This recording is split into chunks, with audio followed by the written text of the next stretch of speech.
example. Hablar, which is a very common from the very beginning, ginagamit na natin yan. Sa present tense indicative, anong conjugation ng hablar, Boss Mike? Ano yung maestro? Paano yan? Yung normal? O yung normal, indicative lang. Hablo, hablas, habla, hablamos, hablais, hablay. Muy bien. Ang subjunctive naman, hable, hables, hable, hablemos, hableis, hablen. Now, as far as the pronunciation, guys, is concerned, kung paano yung pronunciation, yung diin, yung emphasis doon sa indicative, ganun din ang pronunciation pagdating sa subjunctive. Iba lang ang ending. No, kagaya nung estar, estoy, estas. No, nasa last syllable ang diin, estas. Hindi estas, kundi estas. Pag sinubjunctive mo na, estes. Nandun pa rin ang diin. Ibang letter na lang, pero nandun din ang diin. No, same with all the other verbs dito sa present tense subjunctive.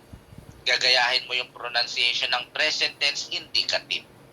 No? So, those are the two common verb examples na kinonjugate natin sa present tense subjunctive. Ngayon, apektado din siya, alam naman na natin, naaral na rin natin yung stem changing, apektado rin ang conjugation ng stem changing.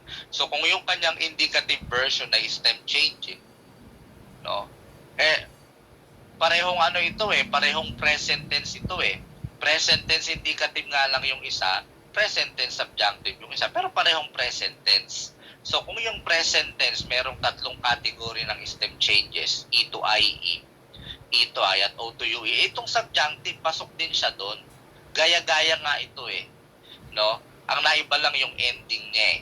Pero gaya-gaya siya. Kung merong spelling change, meron din siya.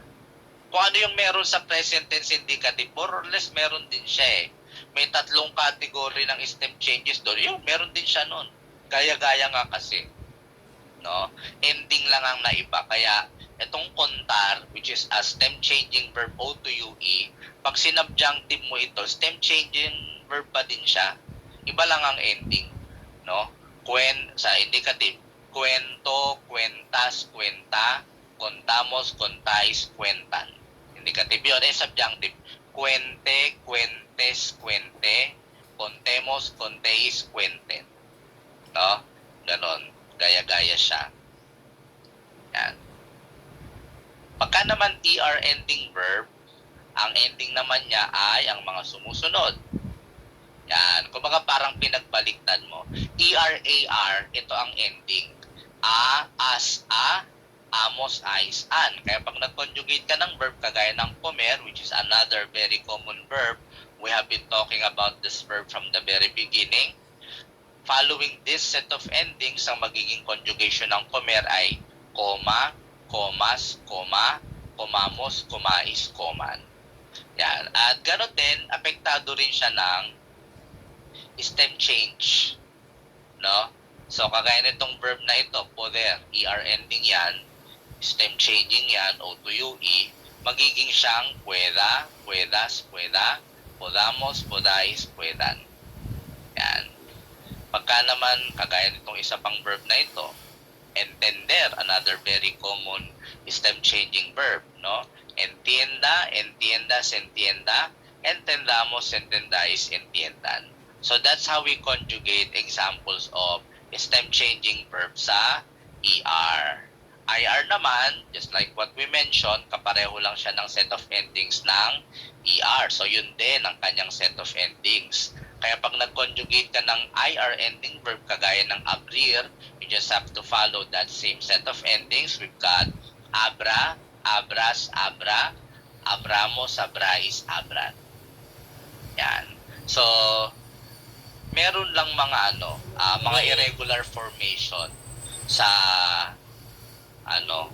sa subjunctive, kagaya ng tener, venir, no? Magiging siyang benga, bengas, benga, bengamos, bengais, bengan. Yan. So pag ipapakita natin yan sa ating next class on Monday,